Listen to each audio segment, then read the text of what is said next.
আসসালামু আলাইকুম রহমতুল্লাহি ওয়াবারাকাতুহু। সম্মানিত দর্শক, দুর্বলের শাসন খুব ভয়ঙ্কর হয়।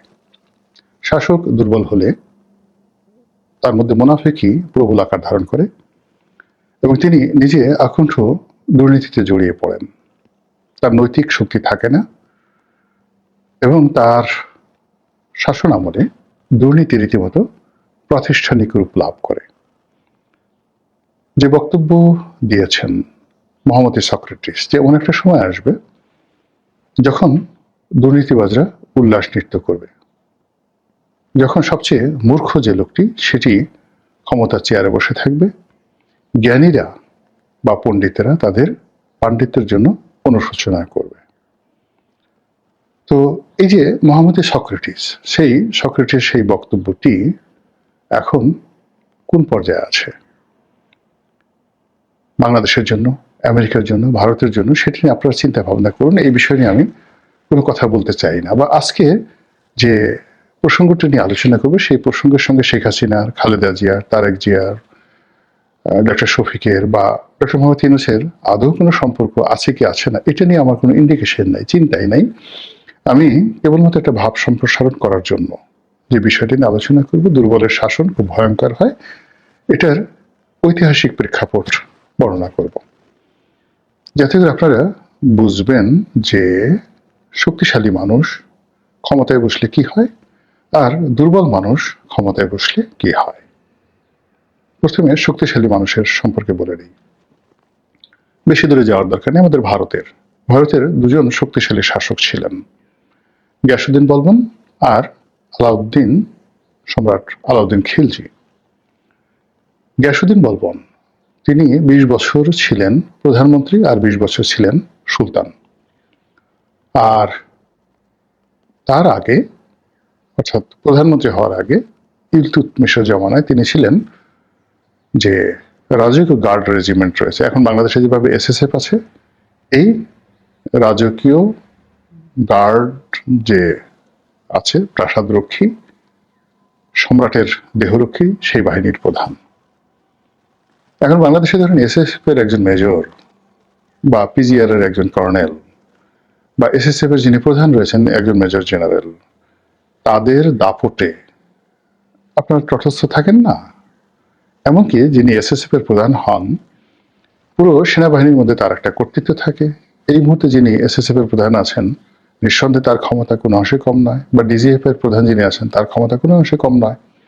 তো আমি গিয়াসউদ্দিন বলবনের কথা যখন বলছি, তখন দিল্লির সুলতান ছিলেন ইলতুৎমিশ, এবং ইলতুৎমিশ যখন সুলতান ছিলেন তখন গ্রেটার ভারত, আজকে যে ভারতবর্ষ তার বেশিরভাগ অংশ, আজকে যে পাকিস্তান, লাহোর, সিন্ধু বেশিরভাগ অংশ, আফগানিস্তানের বিরাট অংশ, এবং এই বাংলা ইলতুৎমিশের অধীন ছিল। তো বুঝেন সেই ইলতুৎমিশের এসএসএফ কত বড় ছিল। সেই এসএসএফ এর প্রধান ছিলেন গিয়াসউদ্দিন বলবন।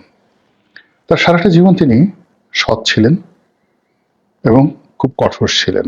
এতটা কঠোর ছিলেন যে তিনি যখন সুলতান ছিলেন, কোনো আমির উমরা মানে কোনো মন্ত্রী মিনিস্টারকে তিনি যদি ডাকতেন, ধমক দিতেন, চোখ গরম করতেন, তার চোখের দিকে তাকিয়ে অনেক মন্ত্রী এমপি প্রকাশ্য রাজ দরবারে প্রস্রাব করে দিতেন। ইতিহাসে লেখা আছে, পড়ে দেখুন। আলাউদ্দিন খিলজির অবস্থা একই। তিনি লেখাপড়া জানতেন না, নিরক্ষর ছিলেন, কিন্তু তার যে বীরত্ব, তিনি সেই মঙ্গল বাহিনীকে একাধিকবার ঠেকিয়ে দিয়েছেন। সমস্ত ভারতবর্ষের যে কোর্স অফ অ্যাকশন তিনি পরিবর্তন করে ফেলেছেন। তিনি যদি না থাকতেন, এই ভারতবর্ষের অবস্থা সেই বাগদাদের মতো হতো। হালাকে আক্রমণ করার পর যেভাবে বাগদাদ তছনছ করা হয়েছে, দিল্লিও ঠিক সেইভাবে তছনছ করা হতো। পুরো মঙ্গল আক্রমণকে তিনি ঠেকিয়ে দিয়েছেন। ইলতুৎমিশও তদ্রূপ। তিনি মঙ্গলদের বিরুদ্ধে যুদ্ধ করেছেন, না যুদ্ধ করেননি, শুধুমাত্র বুদ্ধি দ্বারা, কূটনীতি দ্বারা তিনি পুরো চেঙ্গিস খানকে তিনি ঠেকিয়ে দিয়েছেন। তো এই দুজন মানুষ, গিয়াসউদ্দিন বলবন এবং আলাউদ্দিন খিলজি, তারা তাদের যে কঠোরতা দ্বারা, নিষ্ঠুরতা দ্বারা রাজ্য শাসন করেছেন, বহু হত্যা করেছেন, বহু মানুষকে তছনছ করে দিয়েছেন, এবং মানুষের মধ্যে আতঙ্ক কোন পর্যায়ে চলে গেছেন। একবার বাদশাহ আলাউদ্দিন খিলজি তিনি তার চিফ জাস্টিসকে ডাকলেন, প্রধান বিচারপতিকে ডাকলেন এবং প্রকাশ্য রাজদরবারে তিনি একটা ফতোয়া জানতে চাইলেন। তো চিফ জাস্টিস খুব রসিক মানুষ ছিলেন, তিনি আলাউদ্দিন খিলজির ইত্তেলা পেয়ে আর রাজদরবারে এলেন, তারপর বিষয়টি শুনলেন, তারপর তিনি বললেন যে জাহাপনা, অনুমতি দিলে এই বিষয়ে আমার বক্তব্য দেওয়ার আগে আমি কিছু একটি বাক্য উচ্চারণ করতে চাই। তো বলছে বলুন। তো চিফ জাস্টিস বললেন যে মনে হচ্ছে যে আজরাইল আমার ঘাড়ের কাছে এসে গেছে, আমি টের পাচ্ছি যে আজরাইল আমার ঘাড়ের কাছে এসে গেছে, আমার মৃত্যু খুব সন্নিকটে। তো এই কথা শুনে বাদশাহ হেসে দিলেন, বলে কেন আপনার এটা মনে হচ্ছে? বলে যে এমন একটা জটিল বিষয় আপনি আমাকে ডেকেছেন, আমি যদি কথা বলি, মিথ্যা কথা বলি, তাহলে কিয়ামতের দিন আল্লাহ আমার হলকম চেপে ধরবেন, আর যদি সত্য কথা বলি তাহলে আপনি এই মুহূর্তে আমাকে মৃত্যুদণ্ড দেবেন। এখন আমার কি করা উচিত আপনি আমাকে বলে দেন, আজরাইল বসে আছে।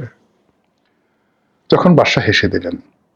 বাদশাহ হেসে দিয়ে বললেন, আলাউদ্দিন খিলজি হেসে দিয়ে বললেন যে আপনি সত্য বলুন, আপনার সেই সত্য যত নির্মম হোক আমি আপনাকে মৃত্যুদণ্ড দেব না। That was the administration, chief justice এবং সম্রাটের মধ্যে এই বক্তব্য। তো সেই ইতিহাস তৈরি করে গেছে প্রায় 22 বছরের শাসন আমলে, যেখানে তার শাসনের সে আমার নির্বাচনী এলাকা গলাচিপাতে চালের মূল্য যা ছিল, দিল্লিতে একই চালের মূল্য ছিল। দুধ, চিনি, আটা, ময়দা একই মূল্যে বিক্রি হতো। তার রাজ্যে সর্ব জায়গাতে এক চুল এদিক ওদিক হতো না, মাপে কেউ কম দিবে কল্পনাই করা যেত না। কত আগে আলাউদ্দিন খিলজি, আজ থেকে প্রায় সেই 700 বছর আগে। আর আমরা এত আধুনিক হয়ে এখনো দুধে ভেজাল দেয়া, মাছে ফরমালিন দেয়া, ওজনে কম দেয়া আমরা কমাতে পারছি না। তো এই যে শক্ত মানুষের শাসন পৃথিবীতে অনেক ইতিহাস তৈরি করে গেছে। আর দুর্বল শাসন, যখন শাসক খুব দুর্বল হয়ে যায় তখন কি হয়? দিল্লিতে যে কজন দুর্বল শাসক ছিলেন তাদের মধ্যে একজন ছিলেন ফিরোজ শাহ তুগলক। গিয়াসউদ্দিন তুগলকের মৃত্যুর পরে তার ছেলে মোহাম্মদ বিন তুগলক হলেন। তো মোহাম্মদ বিন তুগলক এরকম পাগলা রাজা ছিলেন, ভীষণ রকম পাগল। তিনি আলাউদ্দিন খিলজি বা গিয়াসউদ্দিন বলবনের সাথে তুলনীয় নয়। এক অদ্ভুত শাসন ব্যবস্থা তিনি উপহার দিয়েছিলেন। তো যাই হোক, সেই তার মৃত্যুর পরে কোনো উত্তরাধিকার খুঁজে পাওয়া যাচ্ছিল না। তখন তার এক আত্মীয়, চাচাতো ভাই ফিরোজ শাহ তুগলক, তাকে এনে সিংহাসনে বসানো হলো। ব্যক্তিত্ব দুর্বল, তারপরে চেহারা গোলগাল, এরপর লোভী, যত রকম মানুষের যে চরিত্র রয়েছে, চরিত্রহীনতার যা কিছু রয়েছে সবকিছুই সেই ফিরোজ শাহ তুগলকের মধ্যে ছিল। তো ফিরোজ শাহ তুগলক ক্ষমতায় বসার পর তিনি প্রথমে যেটা মনে করলেন সেটা হলো আমাকে ক্ষমতায় যারা বসিয়েছে তাদেরকে কুনির জানাতে হবে। তিনি রাজ্যের যত আমির উমরা তাদেরকে ডেকে আনলেন, তাদের বেতন ভাতা বৃদ্ধি করে দিলেন। প্রকাশ্য রাজদরবারে বারবার বললেন যে এরাই আমার নিয়োগকর্তা, যারা এই সকল নিয়োগকর্তার বিরুদ্ধে, তুর্কি আমির উমরাদের বিরুদ্ধে কথা বলবে তারা আমার শত্রু, তাদেরকে আমি মেরে ফেলব। ফলে কি হলো, পুরো রাজ্যে শুরু হলো বিশৃঙ্খলা। আজকে আমরা যে মবের দেখছি, এই মব ফিরোজ শাহ তুগলকের জমানাতে শুরু হয়েছিল। আমরা যে তুগলকি কাণ্ড বলি সেটা ব্যক্তি তুগলকি কাণ্ড হলো বাদশাহ, যাকে বলা হয় সুলতান গিয়াসউদ্দিন তুগলকের কর্মকাণ্ডকে বলা হয় তুগলকি কাণ্ড। আর রাষ্ট্রে যদি তুগলকি কাণ্ড ঘটে সেটি হলো ফিরোজ শাহ তুগলকের ঘটনা। তিনি সুন্দরী রমণী পেতে চান, এই জন্য তিনি নিজে ঘুষ দেওয়া শুরু করলেন। সম্রাট নিজে বা সুলতান নিজে কার ঘরে সুন্দরী রমণী আছে সেই খোঁজ খবর নেওয়ার জন্য বিভিন্ন রাজপ্রাসাদের বিভিন্ন মহলের যারা পাইক পেদা রয়েছে তাদেরকে তিনি ঘুষ দিতেন। কার ঘরে সুন্দর ঘোড়া আছে সেই ঘোড়া কেনার জন্য, পাওয়ার জন্য তিনি ঘুষ দেওয়া শুরু করলেন। এটি ইতিহাসে লেখা, ব্যক্তিগত কথা নয়। তো তিনি একবার কি করলেন, যেটি ইতিহাসে লিখেছে সেটা তার একজন মন্ত্রী বা সেনাপতি, তার একটি অসাধারণ সুন্দর ঘোড়া ছিল। সেই ঘোড়াটা তার খুব পছন্দ হলো। তো অনায়াসে তিনি সেই ঘোড়াটা অধিকার করতে পারতেন, নিয়ে নিতে পারতেন, কিন্তু সেটি না করে তিনি করলেন কি, সেই সেনাপতির যে আস্তাবল রক্ষক তাকে তিনি ঘুষ দিলেন। সেই আস্তাবল রক্ষক সেই ঘোড়াটাকে পাগল বানিয়ে ফেললো বা অসুস্থ বানিয়ে ফেললো, বা সেই ঘোড়া সম্পর্কে সেই তার মালিকের মন বিষিয়ে ফেললো। এরপর সেই আস্তাবল মালিক, মানে আস্তাবল রক্ষক যিনি রয়েছেন, তিনি সেই ঘোড়াটিকে বিক্রি করার সিদ্ধান্ত নিলেন। সেনাপতি সেটাকে ছেড়ে দিল আর সম্রাট সেটাকে কিনে নিল। এই ছিল ফিরোজ শাহ তুগলকের দুর্নীতির আর চরিত্রহীনতার, দুর্বল ব্যক্তিত্বের লক্ষণ, যা কিনা পুরো রাষ্ট্রকে একটা মবের রাজ্য বানিয়ে দিয়েছিল। তো এই হলো মানে যাকে বলা হয় যখন একটা শাসক খুব দুর্বল হন। তো সেই দুর্বল শাসন যখন হয়, তখন বিভিন্ন পদ পদবীতে পাগল টাইপের লোক বসে যায়। মন্ত্রী পাগল হয়, এমপি পাগল হয়ে যায়, তারপরে সেনাপতি পাগল হয়ে যায়। রীতিমতো চারিদিকে একটা পাগলামি। এবং যখন এই ধরনের পাগলামি হয়, শাসকরা যখন পাগল হয়ে যায়, তখন সেখানে দক্ষিণ পন্থা খুব জেগে যায়। মানে ধর্মবিশ্বাস, যে কোনো ধর্মবিশ্বাস এটি প্রবল আকার ধারণ করে। যেমন ধরেন গিয়াসউদ্দিন তুগলক যখন ক্ষমতায় ছিলেন, তখন তার ছেলে মোহাম্মদ বিন তুগলক, যার ডাকনাম ছিলেন জুনা খান, তো তিনি পাগলামি করতেন। কেমন পাগল ছিলেন তিনি, একবার নিজামুদ্দিন আউলিয়ার দরবারে গিয়ে বসে থাকতেন, আবার ঘুরে বেড়াতেন খালি গায়ে বিভিন্ন জায়গাতে। আবার তিনি যখন খলিফা হলেন বা তিনি যখন শাসক হলেন, তখন বাগদাদ থেকে একজন লোক এলো, যিনি কিনা সর্বশেষ যে উচ্ছেদকৃত শাসক খলিফা মুনতাসিম বিল্লাহ, তার দুঃসম্পর্কের আত্মীয়। এখন বাগদাদের খলিফার বংশধর, মানে যাদের রক্ত পবিত্র, যারা কিনা বেহেশতের সার্টিফিকেট দেন, বেহেশতের টিকিট দেন, ওই জমানাতে মধ্যযুগে এটাই ছিল যে বাগদাদের খলিফারা জাস্ট একটা সার্টিফিকেট ইস্যু করে দিতেন এবং ওটা মাথায় নিয়ে পৃথিবীর তাবৎ শাসকরা নিজেদেরকে সেই আল্লাহর প্রতিভু, আল্লাহর খলিফা হিসেবে নিজেদেরকে মনে করতেন। তো এরকম একজন পবিত্র মানুষ রাজ্যে আসছে, এবং এটা নিয়ে তিনি যে পাগলামি করেছেন, ইবনে বতুতার বইতে আপনি পড়ে দেখেন কি ধরনের পাগলামি, হাসতে হাসতে আপনি মরে যাবেন। এবং ইবনে বতুতা বেশ কিছুদিন মোহাম্মদ বিন তুগলকের আন্ডারে তিনি দিল্লির চিফ জাস্টিস ছিলেন। তো কাজে তিনি যে বর্ণনা করেছেন, সেই বর্ণনার একটি অংশটা হলো যে যখন তিনি জানলেন, তখন তার সঙ্গে দেখা করার জন্য তিনি পায়ের জুতো খুলে ফেললেন। এবং তিনি যে জায়গাটাতে দাঁড়িয়েছিলেন, সেই জায়গাটাতে তিনি চিন্তা করলেন যে এই লোকের কাছে তার হেঁটে হেঁটে দিয়ে আওয়া বেয়াদবি হবে। তখন তিনি হাঁটুর উপর ভর করে মাথা নুয়ে তিনি সেই পশু যেভাবে এগুতে থাকে ওইভাবে তিনি এগুতে থাকলেন। চার পেয়ে প্রাণীর মতো তিনি সেই বাগদাদ থেকে আগত খলিফা মুনতাসিম বিল্লার দুঃসম্পর্কের আত্মীয় তার কাছে গেলেন। তার জন্য তার নিজের যে প্রাসাদ, সবচেয়ে অভিজাত যে প্রাসাদ, সেই প্রাসাদটা ছেড়ে দিলেন এবং তার নিজের জন্য যে সকল বিত্ত বিলাস বৈভব ছিল, তার চেয়ে অনেক বেশি সুযোগ সুবিধা তিনি আয়োজন করলেন। ফলে পুরো রাজ্য রীতিমতো একটা পাগলের কারখানা গড়ে উঠল। এবং এই সুযোগে যে ধর্মীয় উগ্রবাদ ভারতবর্ষে চালু হলো, সেই উগ্রবাদের বিষ বাষ্প একেবারে সম্রাট জাহাঙ্গীরের জামানা পর্যন্ত মুঘল সাম্রাজ্যকে তছনছ করে ছেড়ে দিয়েছে। ওই সময় সেই উগ্রবাদ, মানে সুলতান মোহাম্মদ বিন তুগলকের সময় যে দক্ষিণ পন্থার উদ্ভব হয়েছিল, সেটার বিস্তার একেবারে জাহাঙ্গীরের জমানা পর্যন্ত ছিল। পরবর্তীতে জাহাঙ্গীর, নূরজাহান যখন প্রভাবশালী হয়ে পড়ল, তখন এটা ধীরে ধীরে কমতে থাকে এবং আওরঙ্গজেবের সময়টাতে এটা একটা নিউট্রাল পর্যায়ে চলে আসে।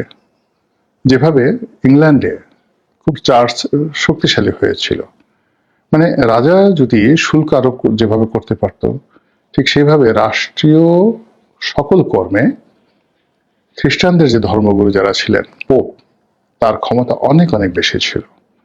পোপ ইচ্ছা করলে অনেক রাজাকে মৃত্যুদণ্ড দিয়ে দিতে পারতেন। তো তো এরকম ভারতবর্ষ কিন্তু সেই উগ্রবাদ, ইসলামী উগ্রবাদ, ধর্মবাদ মারাত্মকভাবে বৃদ্ধি পেয়েছিল এরকম দুর্বল শাসনের অধীনে, পাগলা রাজাকার অধীনে। তো যখনই এরকম দেখবেন যে কোনো একটা দেশে মানুষ বস্তুর সাথে অবস্তুগত বিষয় বেশি পছন্দ করে, তারপর কামনা, বাসনা, স্বপ্ন, এই তিনটি জিনিস মানুষের যে পার্থিব বিষয়, পরিশ্রম, অর্থ, বৃত্ত, ব্যবসা বাণিজ্য, এগুলোর চাইতে প্রেম, ভালোবাসা, বিশ্বাস, ধর্মাচরণ, এই জিনিসগুলো মানুষের জন্য মুখ্য হয়ে যায়। তারা মনে করে এর মধ্যেই তাদের মুক্তি, ধরে নেবেন যে সেখানে দুর্বল শাসন চলছে। এবং যখন ধর্মগুরুরা সেটা বৌদ্ধ হোক, খ্রিস্টান হোক, হিন্দু হোক, ইহুদি হোক, তারা সিংহাসনের প্যারালাল একটি শক্তি তৈরি করে ফেলে এবং মানুষদেরকে জমিনের পরিবর্তে আসমানের দোহাই দেয়। মানুষদেরকে জীবনে বেঁচে থাকার চাইতে মরে যাওয়ার জন্য তাদেরকে উৎসাহিত করে বেশি, এবং বাস্তব জীবনের চাইতে মরে যাওয়ার পরে যে জীবন, এই জীবনটাকে গুরুত্ব এমন ভাবে দেওয়া হয় যেন মানুষ কাজকর্ম বাদ দিয়ে সারাক্ষণ শুধু তসবিহ নিয়ে হায় আল্লাহ, হু আল্লাহ, এ সকল কথা বলে তারা বেশি শান্তি পায়। এরকম একটা প্রচারণা চলতে থাকে। অথচ প্রায় সকল ধর্মে বাস্তববাদী হওয়ার যে বিধান রয়েছে, কাজ করার যে বিধান রয়েছে, নিজের পেটে যা কিছু ঢুকানো হয় বা নিজের মুখের মধ্যে যা কিছু ঢুকানো হয়, ওটা আপনাকে পরিশ্রম করে উপার্জন করতে হবে। এগুলো মানে কারো দান, কারো দয়া, কারো দাক্ষিণ্য, কারো লুটপাট, কারো টোল, চাঁদাবাজি, সেটা মানে ভেস্তের টিকিট বিক্রি করে হোক বা ওই মানে ইজারাদারের টিকিট বিক্রি করে হোক, আপনি যে কোনো ভাবে পরিশ্রম ছাড়া অর্থ উপার্জন করছেন, এটা যে কোনো ধর্মে, ইসলামে তো একেবারে 100% নিষিদ্ধ। এই যে কাজগুলো, এটাকে বলা হয় দক্ষিণ পন্থার উত্থান। এই উত্থান ফেরাউন জামানাতে হয়েছে, এটা কারুনের জামানাতে হয়েছে, এ উত্থান হিটলারের জামানাতে হয়েছে, এ উত্থান মুসলিনের জামানাতে হয়েছে। সর্বোপরি যেটা বলতে চাচ্ছি যে এই জিনিসগুলো চক্র, একটা চক্রের মতো, সার্কেল, একটা সার্কেলের সাথে আরেকটা সার্কেল জড়িত, এবং একটা শুরু হলে অনিবার্যভাবে আরেকটা এসে যায়। দুর্বল শাসকের দুর্নীতি আসবে, দুর্নীতি আসলে এরকম ধর্মভিত্তিক রাজনীতি আসবে, ধর্মভিত্তিক রাজনীতি আসলে এরকম একটা ইলিউশন চলে আসবে, এবং পুরো সমাজে একটা পাগলামো, রীতিমতো পাগলামো, তুগলকি কাণ্ড রীতিমতো রেওয়াজে পরিণত হবে। আশা করি আপনারা বুঝতে পেরেছেন। আল্লাহ আমাদের সবাইকে হেদায়েত দান করুন এবং হেফাজত করুন। আসসালামু আলাইকুম ওয়া রাহমাতুল্লাহি ওয়া বারাকাতুহু।